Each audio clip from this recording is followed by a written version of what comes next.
डाक व्यवहार टिकट और स्टेशनरी बुक क्लास। नमस्कार। डाक व्यवहार एक बार फिर स्वागत है हमारे यूट्यूब चैनल जादव और गौरी पर। अब हम बता देंगे डाक व्यवहार टिकट और स्टेशनरी का भुगतान। भारतीय डाकघर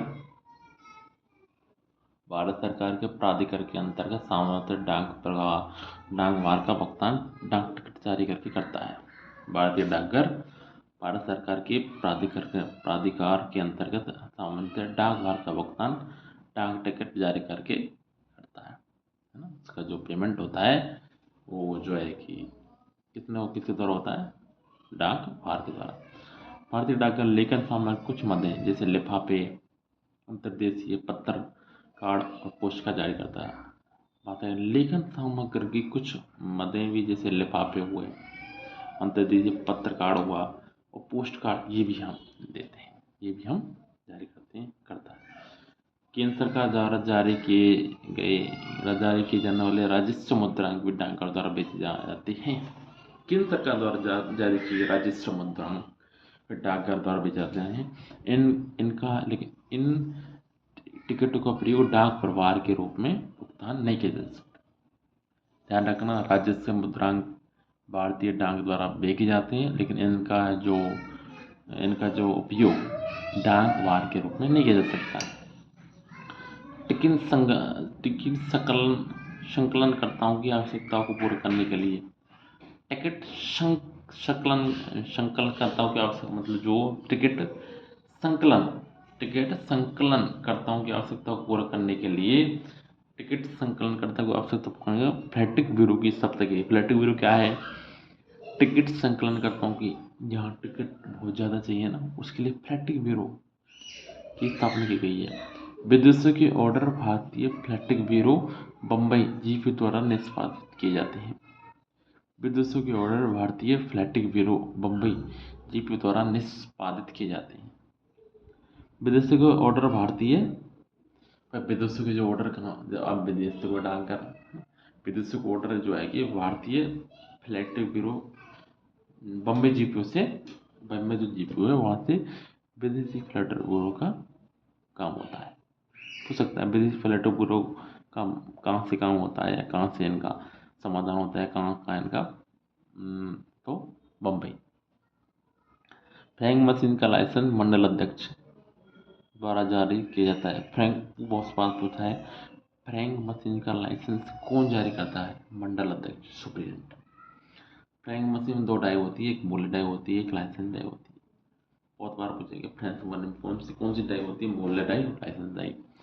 फ्रैंक मशीन 2 मीटर होते हैं, आरओई अवरोई। कौन से कितने मीटर होते हैं? बहुत बार आया है, आरओई अवरोई।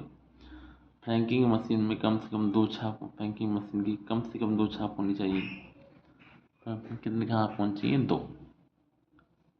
फ्रैंकिंग मशीन की छाप चमकीली लाल रंग की होती है, पहले नीले होती है, अब लाल हो गई है। फ्रैंकिंग में कम से कम 2000 रुपये से रिचार्ज किया जाता है, अधिकतम रिचार्ज की कोई सीमा नहीं होती। सर्किल अध्यक्ष बिना कोई कारण बताए फ्रैंकिंग मशीन के लाइसेंस को रद्द कर सकता है। सर्किल अध्यक्ष रद्द करेगा तो कोई सीजन काम होगा तभी रद्द करेगा। सरकारी फ्रैंकिंग मशीन का लाइसेंस सरकारी franking licence postmaster general PMG जारी करता है। सरकारी फ्रैंकिंग मशीन का लाइसेंस पोस्ट मास्टर जनरल जारी करता है। बड़े नगरों में 50 और छोटे नगरों में 250 गैर राष्ट्रीय पैकेटों को डाक से भेजने पर ग्राहक को डाक वार के अग्रिम नगद का भुगतान की सुविधा दी गई है। बड़े डाकघरों में 50 और छोटे नगरों में 50 गैर राष्ट्रीय पैकेटों को डाक से भेजने पर ग्राहकों को डाक वार के अग्रिम नगद भुगतान की सुविधा दी गई है। बड़े नगरों में 50 और छोटे में 250 गैर राष्ट्रीय पैकेटों को डाक से भेजने पर ग्राहकों को अग्रिम नगद भुगतान की सुविधा दी गई। अग्रिम नगद भुगतान बड़े नगरों में 500, छोटे नगरों में 250 गैर राष्ट्रीय पैकेटों को डाक से भेजने पर ग्राहकों को अग्रिम नगद भुगतान की सुविधा दी गई। अग्रिम नगद भुगतान की सुविधा आ जाती है बड़े डाकघरों और छोटे डाकघरों में, लेकिन बड़े नगरों में 500 और छोटे नगरों में 250 या रजिस्ट्री पैकेटों को डाक से भेजने पर ग्राहकों को अग्रिम नकद की सुविधा प्रदान की गई है।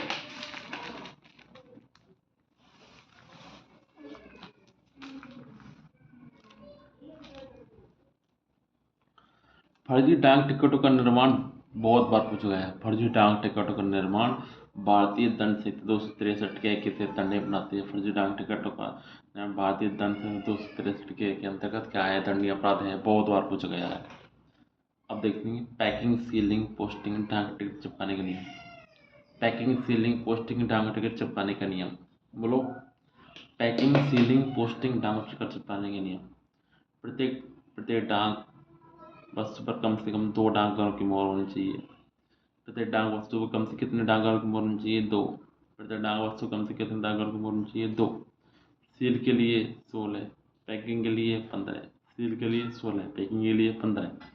सील मोहर लगाना डाकघर भाग फर्स्ट की धारा 16, पैकिंग करवाना डाकघर भाग फर्स्ट की धारा 15। सिक्के, बुलियन, कीमती रत्न, जवाहरात, सोने चांदी की वस्तुएं, करेंसी, बैंक नोट केवल बीमा कराकर ही अंतर्देशीय डाक से भेजे जाते हैं। सिक्के, बुलियन, कीमती रत्न, जवाहरात, सोने चांदी की वस्तुएं, करेंसी, बैंक नोट केवल बीमा कराकर अंतर्देशीय डाक से भेजे जा सकते हैं। अंतर्देशीय डाक से भेजे जा सकते कौन से? सिक्के, बुलियन, कीमती रत्न, जवाहरात, सोने चांदी की वस्तुएं, करेंसी, बैंक नोट केवल बीमा कराकर अंतर्देशीय डाक से भेजे जा सकते हैं। ठीक है ना। सिक्के, बुलियन, कीमती रत्न, जवाहरात, सोने चांदी की वस्तु, करेंसी, बैंक नोट केवल बीमा कराकर अंतर्देशीय डाक से भेज सकते हैं। सोने चांदी की वस्तु से आज से क्या है? सोने चांदी की पूरी आंशिक रूप से बनी वस्तु है, परंतु सिक्के और इलेक्ट्रिक दूसरे के सामान इसके अंतर्गत नहीं आते।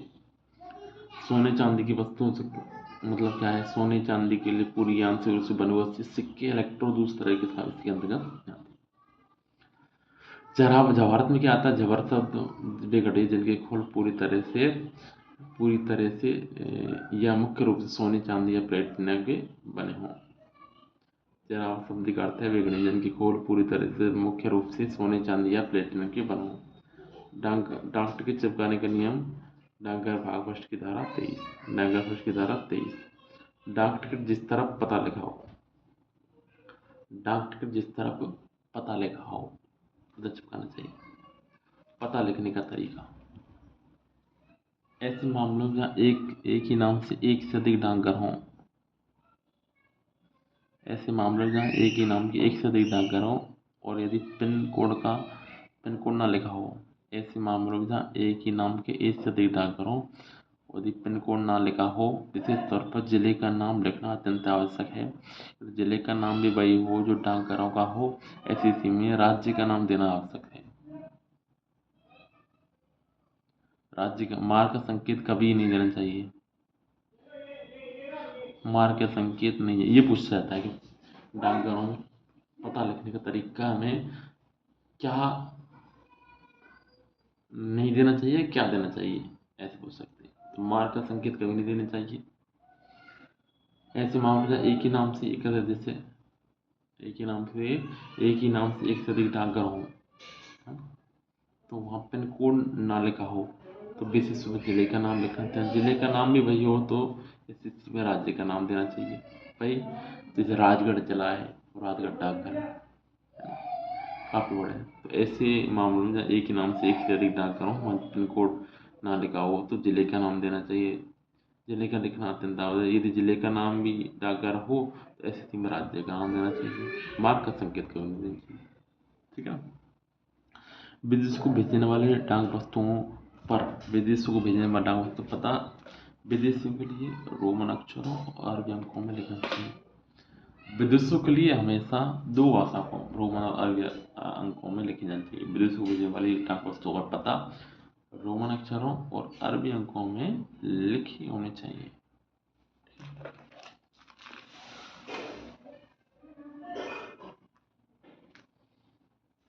देखो, राष्ट्रपति, प्रधानमंत्री, भारत सरकार के दूसरे मंत्रियों और उच्च अधिकारियों को ये सुविधा मिली हुई है कि भारत में अपने दौरे के समय